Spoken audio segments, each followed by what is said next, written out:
Hello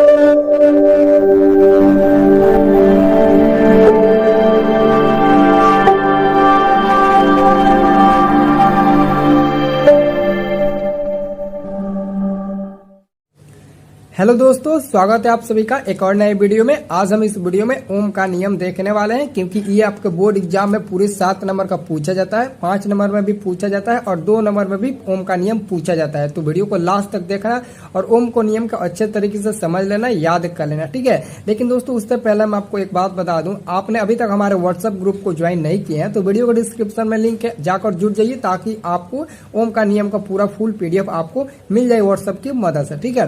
तो देखिए, ये जो ओम का नियम है ना, ये मतलब कि नियम है, हर साल आपको बोर्ड एग्जाम में पूछता है, हर साल इस क्वेश्चन को आना ही आना है। तो इस बार भी 2023 में यह क्वेश्चन कंफर्म है कि यह रहेगा, पूरा 100% ये मेरा वादा है कि यह क्वेश्चन इस बार रहेगा तो रहेगा। तो आइए हम देखते हैं कि ओम का नियम कैसे समझेंगे। सबसे पहले दोस्तों ओम का नियम है और ओम को नियम को हम लोग डैश देंगे और लिखेंगे क्या है, यहाँ पर आपको समझने वाली बात है। और खूब सुंदर सुंदर अच्छे हैंडराइटिंग में लिखना, ताकि कोई भी टीचर आपका कॉपी जांच करे तो मतलब कि आपकी कॉपी को देखकर इंप्रेस हो जाए, यानी कि मतलब कि उसको लगे हाँ ये बच्चा अच्छा लिखा है, कुछ ना कुछ लिखा है। जैसे कि मैं आपके सामने लिखा हूँ, कहीं भी काट कूट नहीं किया हूँ और अच्छे से लिखा हूँ, ठीक है। तो यहाँ पर मैं ब्लैक पेन से लिखा ओम का नियम। आप लोग भी बोर्ड एग्जाम में ब्लैक पेन से पहले हेडिंग डालिएगा, उसके बाद से लिखिएगा ओम के नियम के अनुसार, फिर कॉमा दीजिएगा, ओम के नियम के अनुसार अचर ताप पर किसी चालक से प्रवाहित होने वाली विद्युत धारा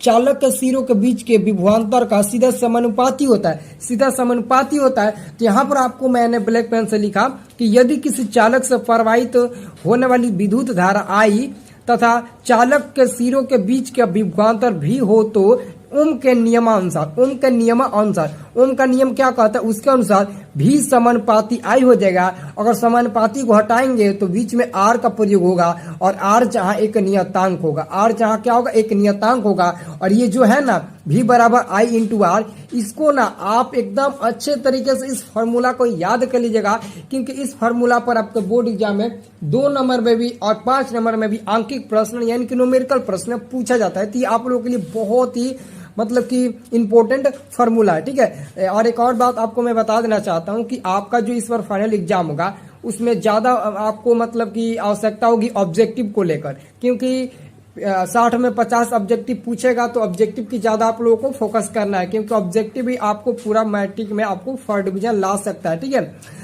तो आपने अगर हमारे सेकंड चैनल को नहीं सब्सक्राइब किए हैं तो जाकर सब्सक्राइब कर लेना है, क्योंकि सेकंड चैनल के माध्यम से ही हम आपको फाइनल बोर्ड एग्जाम से 40 या 35 मिनट पहले, यानी कि कम से कम 45 मिनट पहले हम आपको वायरल यानी कि आउट क्वेश्चन पेपर एक बार दिखा देंगे उस चैनल के माध्यम से, और उसी चैनल पर हम आपको अपलोड करेंगे ऑब्जेक्टिव आंसर की, ठीक है। उसका टिक लगाकर मेन चैनल पर नहीं अपलोड करेंगे, क्योंकि मेन चैनल का माध्यम से अपलोड करेंगे तो दिक्कत हो जाएगी, ठीक है। इसलिए हम उसी चैनल के माध्यम से मतलब की हेल्प आप लोगों का करने की कोशिश करेंगे। तो जाकर सब्सक्राइब कर लेना, लिंक आपको डिस्क्रिप्शन में मिल जाएगा, ठीक है। अब यहाँ पर हम लोग देखेंगे इसका फार्मूला। देखिए फार्मूला तो आपको पता है, V बराबर आई इंटू आर होता है। तो V को वोल्टेज यानी कि वोल्ट कहते हैं, सबको पता है। और I यानी कि करंट यानी कि उसको धारा हिंदी में कहते हैं, और R रेसिस्टेंस होता है जिसको हम लोग प्रतिरोध बोलते हैं, ठीक है। अब इसका फिगर है, आप लोगों को फिगर भी बनाना है। फिगर देख लीजिए कैसे बनाए।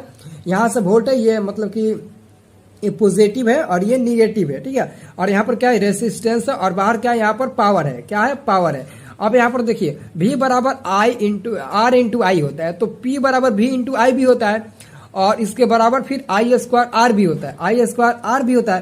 क्योंकि अगर आप V के जगह पर यहाँ से निकालेगा आई इंटू आर रखिएगा, ठीक है। यहाँ से V बराबर आई इंटू आर रखिएगा ना, तो आई स्क्वायर आर नहीं हो जाएगा, यहाँ पर V के जगह पर रखेंगे तो सेम टू सेम वही है, ठीक है। इसमें कोई आपत्ति नहीं। यही है ओम का नियम।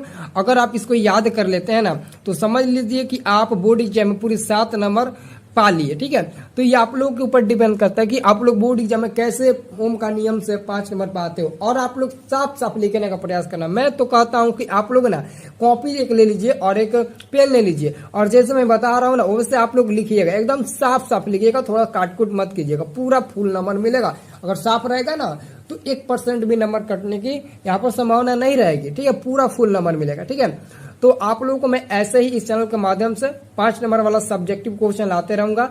तो आप लोग कमेंट करके बताइए कि अब आप लोगों को किस विषय का सब्जेक्टिव क्वेश्चन 5 नंबर वाला चाहिए, मैं उसका जरूर बताऊंगा। तो आप लोग कम से कम कमेंट तो करके बताइए हमको कि आप लोग किसका लेना चाहते हो 5 नंबर वाला सब्जेक्टिव क्वेश्चन, ठीक है।